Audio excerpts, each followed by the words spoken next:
Dalam nama Bapa dan Putra dan Roh Kudus. Amin. Bapak, Ibu, Saudari yang terkasih dalam Kristus, berkat dalam pada kesempatan yang baik dalam rangka bulan kateksis liturgi sekaligus bulan Maria, kita akan melanjutkan renungan kita. Dan kali ini kita akan merenungkan Ekaristi sebagai perayaan syukur. Marilah kita baca dan kita dengarkan bersama-sama dari buku panduan.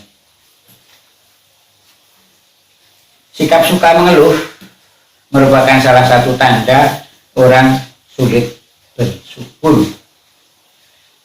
Tidak bisa dipungkiri ada banyak hal dalam kehidupan ini yang mungkin membuat kita mengeluh, seperti beban pekerjaan yang menumpuk, sakit yang tidak kunjung sembuh, pendapatan yang pas-pasan, cuaca yang tidak bersahabat, dan lain sebagainya.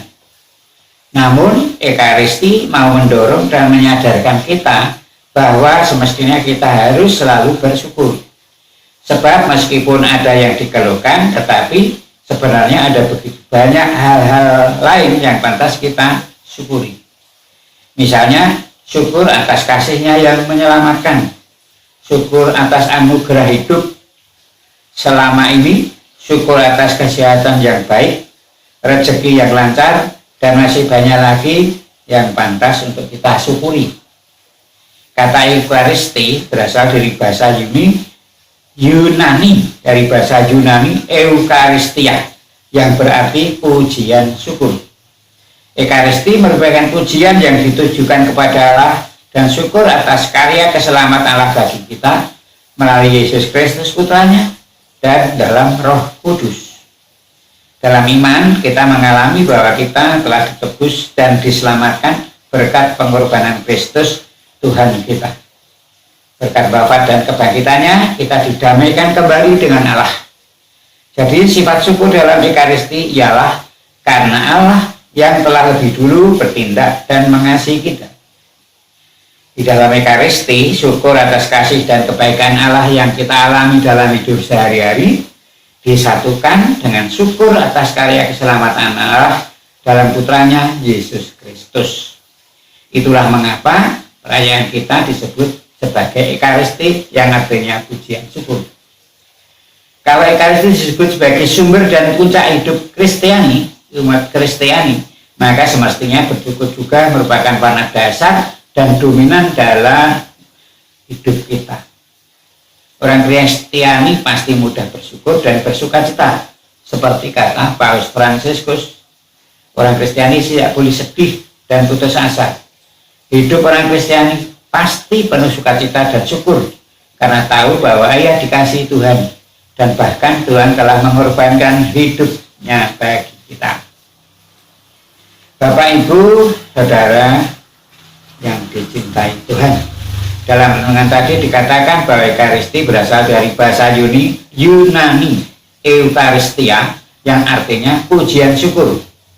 Ekaristi mendorong dan menyadarkan kita untuk selalu bersyukur atas anugerah-anugerah yang telah kita terima.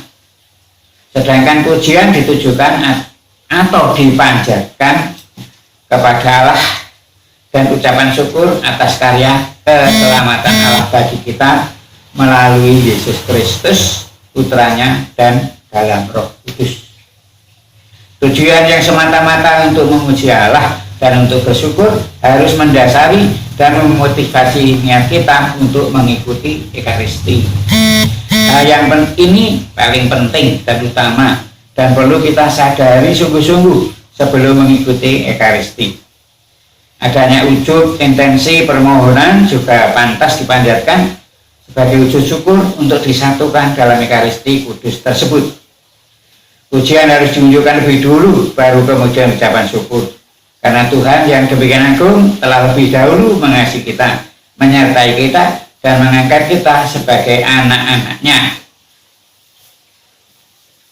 Ucapan syukur ini karena kita telah diberi rahmat yang melimpah, yang sering tidak kita sadari, misalnya atas rahmat penyertaan dalam hidup kita sehari-hari, rahmat kehidupan, rahmat kesehatan, rezeki, dan sebagainya. Apakah kita merasakannya? Apakah kita tidak perlu bersyukur? Ekaristi juga disebut sebagai sumber dan puncak hidup umat Kristiani yang melebihi ibadat-ibadat yang lain. Maka pujian syukur ini harus menjadi warna dasar dan mendominasi dalam hidup kita. Orang Kristen tidak boleh sedih, mengeluh, tetapi harus penuh syukur dan bersukacita dan peduli, karena ia tahu ia dicintai Tuhan dan menyadari bahwa Tuhan telah mengorbankan hidupnya bagi kita. Amin. Dalam nama Bapa dan Putra dan Roh Kudus. Amin.